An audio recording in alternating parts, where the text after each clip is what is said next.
So remember a couple months ago when President Joe Biden decided to go take that trip on over to Saudi Arabia to essentially get on his hands and knees and beg their brutal dictator Mohammed bin Salman to release more oil into the global markets because we have had skyrocketing gas prices over the last couple of months and really about a year now at this point here in the United States. And so basically the idea was you are going to go cozy up to this dictator. He will in turn release more oil into the global markets and lower the prices here for American consumers. And as a favor on the side, we are not going to hold him accountable for the absolutely brutal and horrific dismemberment of a Washington Post journalist, Jamal Khashoggi. And we will also continue to basically arm and fund and give the diplomatic okay for Mohammed bin Salman to continue with his genocide against the people living in Yemen.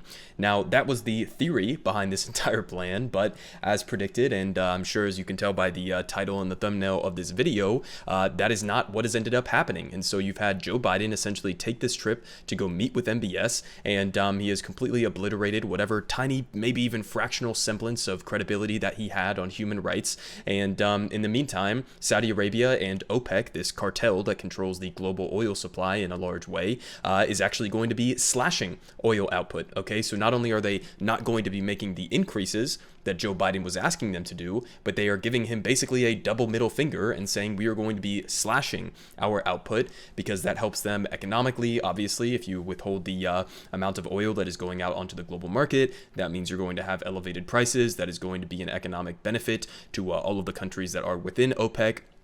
And on the flip side of that, you also have the diplomatic side of this and the political side of this, where essentially Mohammed bin Salman prefers working with Republicans. And so, trust me, he is well aware that we are headed into the midterms and that we have that, presidential election probably going to be between Biden and Trump coming up in 2024. And he basically wants to use his leverage that he has within the oil markets in order to make sure that Democrats get clobbered and that energy prices remain high. And that has political backlash here in the United States. So I got a breakdown here from CNN on some of the thoughts that Khanna has had about this entire situation, and I think that he's actually made some good points here. So they say U.S. Representative Khanna slams Saudi Arabia as a third-rate power as OPEC considers slashing oil output.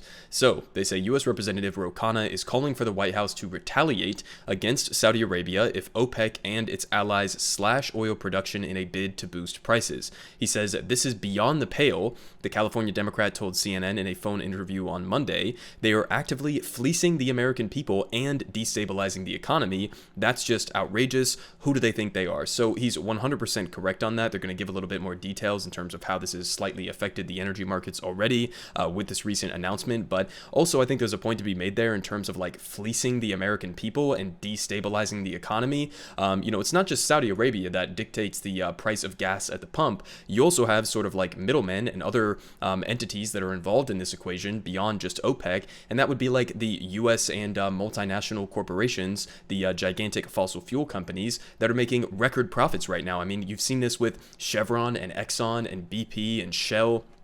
All of these major fossil fuel companies have been seeing billions and billions of dollars in profits, some of the best that they've ever seen historically in terms of their profit margins right now. And where are they getting those profits? They're getting those profits because they are similarly to OPEC fleecing the American people. They are price gouging the American people. So I think if you're going to make the point about how OPEC is price gouging the American people and destabilizing our economy, well, you could also make that argument in favor of doing something like nationalizing, or at the very bare minimum, setting price controls on our energy system, which many people, in the Republican Party and Democrats as well, consider to be this national security threat. Well, if that's the case, why are you leaving it in the hands of a cartel and a handful of wealthy corporations whose only motivation in this world is to get more profits extracted from the American people and from the global markets? It's like, yes, that is an argument for nationalizing our energy system. That is an argument for removing the profit motive and removing these basically like mafia-style middlemen from this equation. But they continue saying that oil prices surged more than 5% on Monday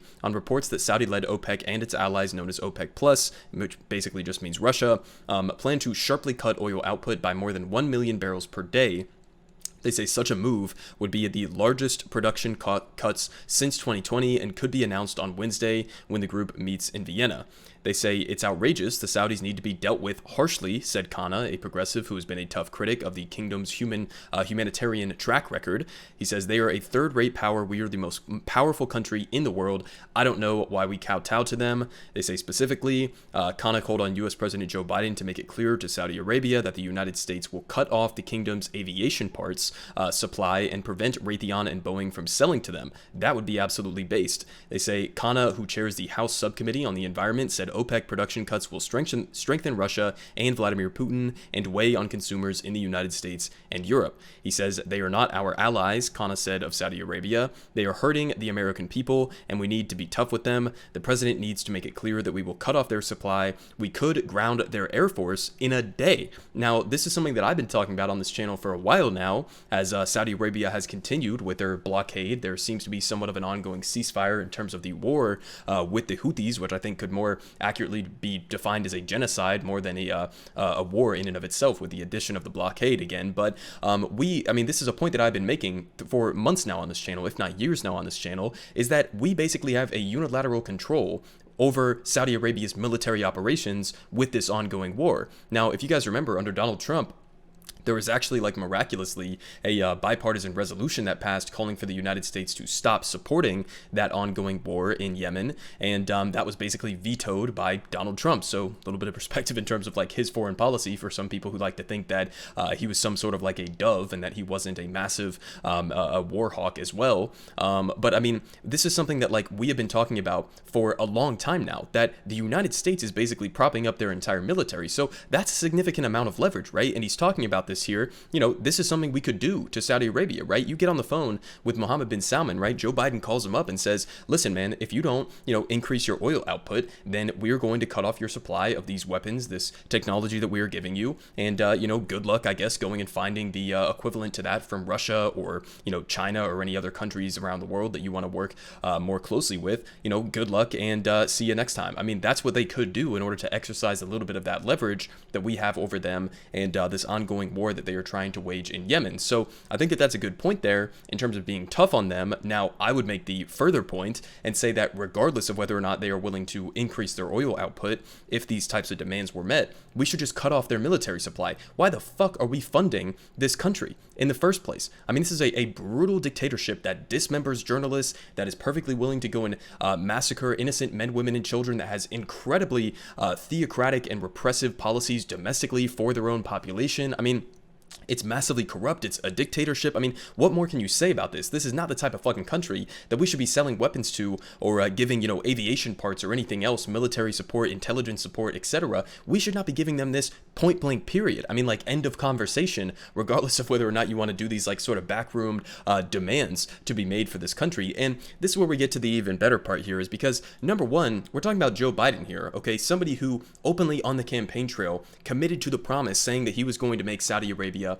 a pariah state. But that's not it. You also have to factor in another country, or two other countries really, that are part of this equation as well in terms of where we could be sourcing our oil, right? Because if you don't want to work with Russia, okay, fine, I get it. If, Saudi Arabia is stabbing you in the back, okay, fine, I get it. Don't get on your hands and knees and beg them. There are other countries that we could work with. And it does seem like the Biden administration at least has been sort of tepidly opening up the idea of more closely working with at least Venezuela. Not sure exactly where they currently stand on Iran, but those are two countries that we could also get a lot of our oil supplies from. And again, the arguments here that they lay out in this Wall Street Journal piece in terms of why we are not working with Venezuela are things that you could equally apply almost tenfold to the government of Saudi Arabia. So this is what just really doesn't make any sense in my mind. They say the U.S. looks to ease Venezuela's sanctions, enabling Chevron to pump oil. So let's get into some of the details here, because it really just is very interesting how they frame this while simultaneously not applying the same standards that they apply to Iran and Venezuela to Saudi Arabia, who we are currently trying to get our oil supplies from. But they say the Biden administration is preparing to scale down sanctions on Venezuela's authoritarian regime to allow Chevron to resume pumping oil there, paving the way for a potential reopening of U.S. and European markets to oil exports from Venezuela, according to people familiar with the proposal. They say in exchange for the significant sanctions relief, the government of Venezuelan President Nicolas Maduro would resume long-suspended talks with the country's opposition to discuss conditions needed to hold free and fair presidential elections in 2024, the people said. They say the US, Venezuela's government, and some Venezuelan opposition figures have also worked out a deal that would free up hundreds of millions of dollars in Venezuelan state funds frozen in American banks to pay for imports of food, medicine, and equipment for the country's battered electricity grid and municipal water systems. Okay, so this is kind of an interesting thing that they slip into the bottom portion of this article, is because basically what you're saying in a backwards way is that some of the sanctions that we have in place, and this is something that the Trump administration denied, that the Biden administration has denied, but that I think a lot of people have been openly talking about, which is that a lot of these sanctions are not just like targeted at specific members within Maduro's government that you got a problem with because they have authoritarian characteristics, whatever. Okay, you're talking about sanctions here that people have been making the argument and the case for that are hurting the broader population, some of the poorest, most vulnerable people within Venezuela. Okay, and they're just kind of slipping this in at the end of this paragraph saying that they're considering freeing up hundreds of millions of dollars in Venezuelan state funds that were frozen in American banks that could then be used to pay for food, medicine, equipment for their, infrastructure needs, their electricity grid. I mean, like, that is shit that hurts innocent people, and their sanctions are not a policy that is actually going to be effective. I mean, a lot of these sanctions were put in place under the Donald Trump administration, led by John fucking Bolton, okay, who basically had the idea that we are going to use some of these protests that were happening at the time and, the rise of this absolute clown, Juan Guaido, who basically still to this day claims that he is the rightful president of Venezuela. And basically, John Bolton said, we're going to use this as a time and an opportunity to try to do a regime change operation. There was obviously a coup attempt that was exposed, led by the United States in Venezuela. They tried to install this guy, Juan Guaido, as the president of the country.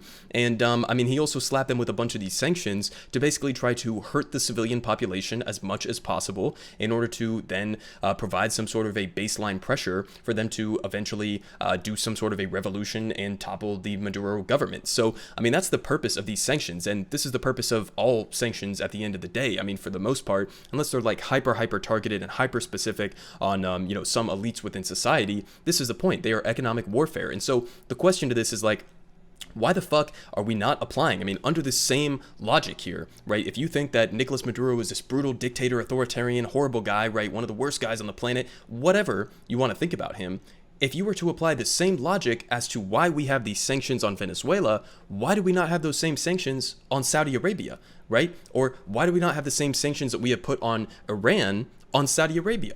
If the argument here is that he's committed human rights abuses, or that he doesn't, fully comply with the standards of whatever the U.S. calls democracy, which is kind of hilarious on the back end that, the United States is preaching about democracy, a government that is completely beholden to corporate America, but that's kind of a tangential point. The point here is that, if you have three different countries in this equation that we could realistically be getting our oil supplies from, you have Saudi Arabia, Venezuela, and Iran, and you're sanctioning two of those countries, and then the third country, you're not only not doing those same sanctions, but you are in fact supplying them with diplomatic support, supplying them with military support to continue an ongoing genocide. It's like, how is this coherent in any way, shape, or form? Obviously, I think most people who watch my channel understand that the United States government doesn't exactly give a single solitary shit about actual human rights abuses, right? We feverishly support the ongoing apartheid led by the Israeli government, their ethnic cleansing and treatment of Palestinians and killing of journalists, the assassination of Shireen Abu Akleh. We commit widespread human rights abuses around the world on a virtually daily basis. So obviously the US government doesn't actually have a principled stance on these things, but you see it in full display in a moment like this, where it's like, if you want to talk about those three countries, Venezuela, Saudi Arabia, Iran, which one of those is the worst in terms of human rights abuses, in terms of terrorism around the world, in terms of, being a brutal dictatorship or an authoritarian theocratic government? It's the fucking Saudis, right?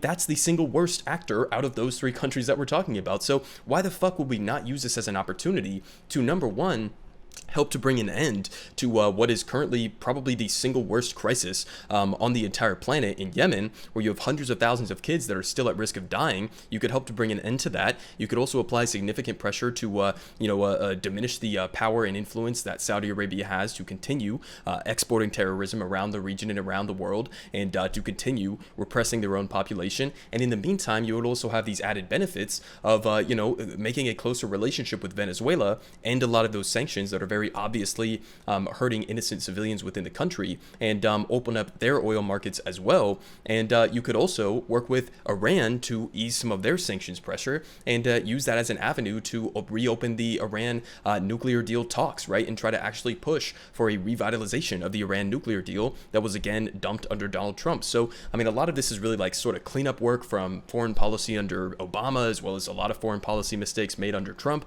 But I mean, Biden has a serious opportunity here if he's not being completely ridiculous about this and making kind of absurd demands to Nicolas Maduro that he's not applying to the same standards for Saudi Arabia. I mean, you have an opportunity here to actually provide sanctions relief that would help millions of people within Venezuela and Iran revitalize the Iran nuclear deal, and also actually apply a little bit of pressure on the one country out of those three that is the significantly worse actor that is currently doing a genocide. Everyone is saying good politic guy has the best politics. Believe me, no one does it like him.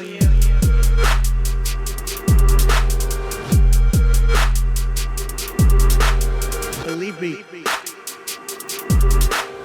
everyone is saying